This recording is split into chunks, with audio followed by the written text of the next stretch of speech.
سب سے پہلے ہم جانتے ہیں کہ دجال کون ہے۔ کیا دجال یہ انسانوں میں سے ہے کہ جنوں میں سے ہے؟ وہ سارے لوگ جب اس کا نام سنتے ہیں تو ایسا ذہن میں تصور آتا ہے کیا یہ انسانوں میں سے ہے کہ جنوں میں سے ہے؟ تو یہ بات یاد رہنی چاہیے، یہ بات معلوم رہنی چاہیے کہ دجال یہ جنوں میں سے نہیں، یہ انسانوں میں سے ہے۔ اللہ رب العالمین ان کو ایک ایسی طاقت عطا کرے گا جو اللہ تعالیٰ نے کسی انسانوں کو طاقت عطا نہیں کی، اور یہ طاقتیں ان کو کیوں دی جائیں گی؟ انسانوں کی آزمائش کے لیے، تاکہ انسانوں کو اللہ رب العالمین لوگوں کو آزمائے، امتحان لے۔ اسی لیے دجال کو کئی قسم کی طاقتیں عطا کی جائیں گی۔ تو دجال کون ہے؟ دجال انسان ہے۔ دجال کے بارے میں معلومات رکھنا ضروری ہے، کیونکہ جب اتنا بڑا فتنہ اس کو کہا گیا ہے، روئے زمین کا سب سے بڑا فتنہ آدم علیہ السلام سے لے کر قیامت تک سب سے بڑا فتنہ، سب سے بڑی مصیبت دجال کے فتنے کو کہا گیا ہے۔ یہ عظیم فتنہ ہے، تو اس کے بارے میں جاننا ضروری ہے، کیونکہ آدمی جب جس چیز کو جان لیتا ہے تو اس سے ہی بچنے کی کوشش کرتا ہے، بچاؤ کی تدبیریں سوچتا ہے۔ حضرت حذیفہ بن یمان رضی اللہ عنہ اللہ کے نبی صلی اللہ علیہ وسلم سے شر کے بارے میں پوچھتے تھے، اور وہ کہتے ہیں کہ میں نبی صلی اللہ علیہ وسلم سے شر کے بارے میں اس لیے پوچھتا تھا تاکہ میں کہیں اس میں پڑ نہ جاؤں۔ تو اور دوسری بات یہ ہے کہ ایک انسان کو کسی چیز کے بارے میں جہالت میں رہنے سے بہتر ہے کہ آدمی اس چیز کے بارے میں جانے۔ دجال کا نام مسیح الدجال کیوں ہے؟ اس میں مسیح الدجال دو ہے، دو جملہ ہے، ایک مسیح ہے ایک دجال ہے۔ تو مسیح کا دو معنی کیا جاتا ہے۔ مسیح کا ایک معنی ہوتا ہے کہ مسیح یعنی پوچھی ہوئی، مٹی ہوئی، چونکہ دجال کی ایک آنکھ مٹی ہوئی ہوگی، وہ کانا ہوگا، اسی لیے اس کو مسیح کہا جاتا ہے۔ اور مسیح ایک سیاحت سے ہے، یعنی وہ پوری دنیا کی سیاحت کرے گا، پوری دنیا کا سیر کرے گا، اسی لیے اس کو مسیح کہا جاتا ہے۔ پوری دنیا کا سفر کرے گا، وہ پوری دنیا میں چلے گا پھرے گا۔ اور دجال کہتے ہیں اس کے مکر و فریب کو، دجل کرنے والا، فریب کرنے والا، دھوکہ، بڑے بڑے جھوٹ بولنے والا، ہیلے ساز، بہانہ کرنے والا۔ تو دجال چونکہ بہت بڑی بڑی جھوٹیں بولے گا، بہت بڑی بڑی جھوٹی باتیں کرے گا، اور دجل سے کام لے گا، لوگوں کو اپنی فریب میں پھنسائے گا، اسی لیے اس کو دجال کہا جاتا ہے۔ قرآن کریم میں اس کا ذکر کیوں نہیں ہے؟ قرآن کریم میں اللہ رب العالمین نے قرآن کریم میں کچھ چھوٹی اور بڑی نشانیوں کا تذکرہ کیا ہے۔ مثال کے طور پر اللہ رب العالمین نے شق قمر کا تذکرہ کیا ہے، سورج کے چاند کے دو ٹکڑے ہونے کا۔ اقتربت الساعۃ وانشق القمر، کہ قیامت قریب ہو گئی اور چاند پھٹ گیا، چاند شق ہو گیا۔ اور اسی طرح اللہ رب العالمین یاجوج و ماجوج کے بارے میں فرماتے ہیں کہ جب یاجوج و ماجوج کو کھول دیے جائیں گے اور وہ نکلیں گے، کیسے نکلیں گے؟ جیسے بلند جگہ سے وہ دوڑتے ہوئے آ رہے ہیں۔ یہ قیامت کی نشانی ہے، یہ بڑی نشانی ہے، بڑی علامت ہے یاجوج و ماجوج کا نکلنا۔ تو پھر قرآن میں کیا حکمت ہے کہ اس کو بیان نہیں کیا گیا؟ بعض علماء کہتے ہیں کہ نہیں، بیان کیا گیا ہے مگر ضمناً بیان کیا گیا ہے، یعنی اشارتاً بیان کیا گیا۔ مثال کے طور پر اللہ رب العالمین قرآن کریم کے اندر ارشاد فرماتے ہیں یوم یاتی بعض آیات ربک لا ينفع نفسا ایمانها لم تکن آمنت من قبل، کہ ایسا آدمی جب اللہ کی بعض نشانیاں آ جائیں گی تو اس وقت اس شخص کا ایمان لانا فائدہ نہیں دے گا جو پہلے سے ایمان نہیں لایا ہے۔ اس آیت کی تفسیر میں اللہ کے رسول صلی اللہ علیہ وسلم کی حدیث بہت فٹ کھاتی ہے، جس میں آپ صلی اللہ علیہ وسلم نے فرمایا جب تین چیزیں ظاہر ہو جائے تو کسی کا ایمان لانا قابل قبول نہیں ہوگا جو پہلے سے ایمان نہیں لایا تھا۔ وہ کیا ہے تین چیزیں؟ دجال کا ظاہر ہو جانا، دجال کا خروج، دابۃ الارض، زمین جو جانور رہے گا، جو لوگوں سے بات کرے گا وہ جانور، اور طلوع الشمس من مغربہا، اور سورج کا مغرب سے طلوع ہونا۔ جب یہ تین چیزیں ظاہر ہو جائیں گی تو انسان کا ایمان لانا قابل قبول نہیں ہوگا، انسان کا عمل قابل قبول نہیں ہوگا۔ تو اس آیت میں ضمناً یہ بڑی نشانی ہے، ضمناً اس دجال کا تذکرہ کیا گیا ہے۔ اسی طرح حضرت عیسیٰ علیہ السلام کے بارے میں جانتے ہیں کہ اہل کتاب میں سے کوئی بھی ایسے نہیں ہے جو اپنے موت سے پہلے عیسیٰ علیہ السلام پر ایمان نہیں لائیں گے، اور عیسیٰ علیہ السلام کو قیامت کی نشانی کہا گیا ہے، اور کہا گیا کہ قیامت کے بارے میں شک نہ کرو، اور یہ بات صحیح سند کے ساتھ احادیث سے ثابت ہے کہ دجال کو قتل کرنے والے حضرت عیسیٰ علیہ السلام ہی ہوں گے۔ تو پھر تو اس آیت میں ضمناً تذکرہ کیا گیا ہے دجال کا کہ عیسیٰ علیہ السلام دجال کو قتل کریں گے۔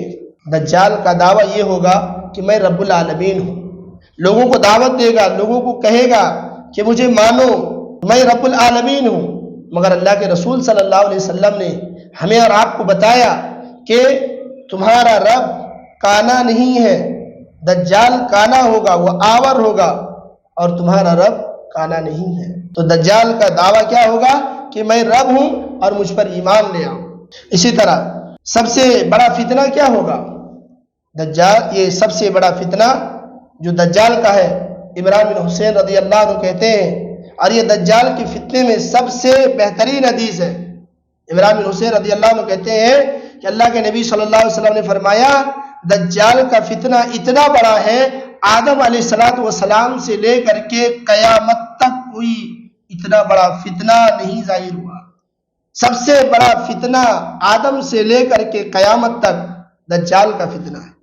اس کو بلکہ اس کو دوسری روایت میں سب سے بڑی مصیبت کہا گیا ہے، یعنی انبیاء اکرام کے زمانے میں جو پچھلی قومیں تھی، آزمائشیں ہوئیں، مصیبتیں ہوئیں، مسلمانوں پر امتحانات آئے، سب سے بڑی مصیبت، سب سے بڑی آزمائش اور سب سے بڑا فتنہ دجال کا فتنہ ہے۔ حضرت عبداللہ ابن عمر رضی اللہ عنہ کہتے ہیں ایک دن اللہ کے نبی صلی اللہ علیہ وسلم منبر پر تشریف لائے، آپ نے اللہ تعالیٰ کی حمد و ثنا بیان کی، اس کے بعد آپ صلی اللہ علیہ وسلم نے فرمایا کہ میں تم لوگوں کو دجال سے ڈراتا ہوں، میں ڈرا رہا ہوں، اور ہر نبی نے اپنی امتیوں کو دجال کے فتنے سے ڈرایا ہے، دجال کے شر سے، اس کے شبہات سے ڈرایا ہے۔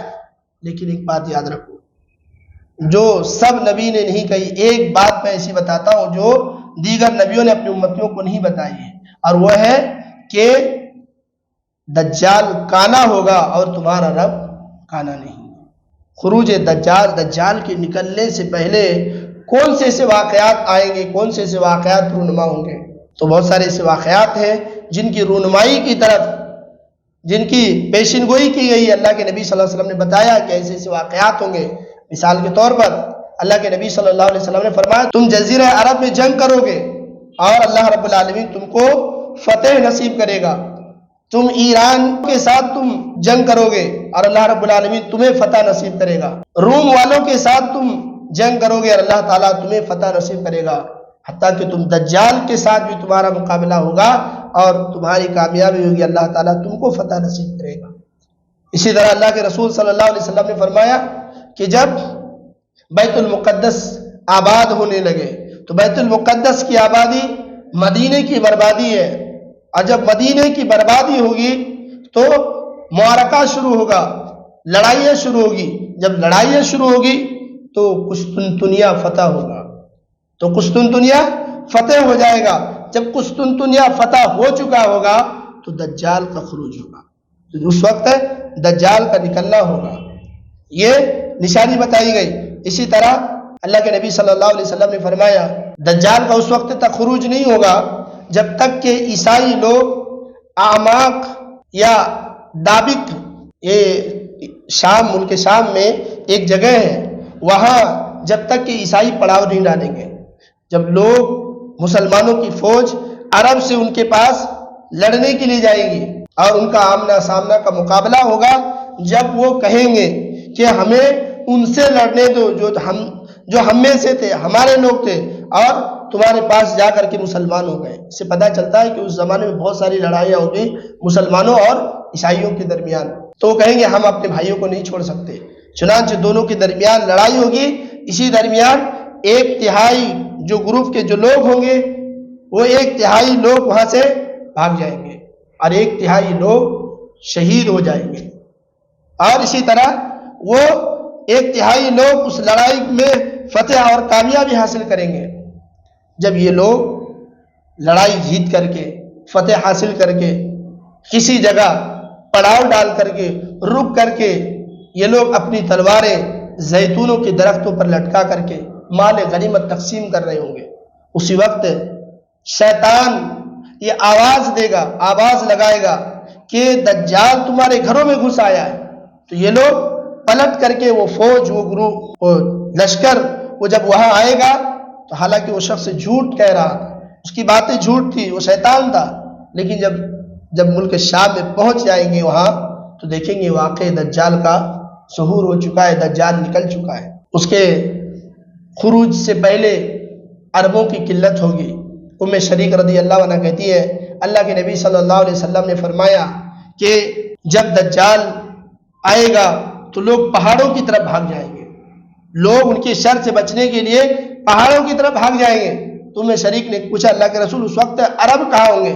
تو آپ نے فرمایا اس وقت عربوں کی قلت ہوگی، عرب تعداد میں کم ہوں گے، اسی طرح بارش رک جائے گی. اللہ کے نبی صلی اللہ علیہ وسلم فرماتے ہیں کہ دجال کے آنے سے پہلے 1 سال اللہ رب العالمین آسمان کو حکم دے گا کہ 1/3 بارش روک لو، زمین سے کہے گا کہ اپنی 1/3 پیداوار روک لو. آسمان بارش روک لے گا، زمین پیداوار روک لے گی. اسی طرح جب دوسرا سال آئے گا تو پھر آسمان سے کہا جائے گا کہ 1/3 بارش روک لو، زمین سے کہا جائے گا 1/3 پیداوار روک لو. آسمان روک لے گا، زمین روک لے گی.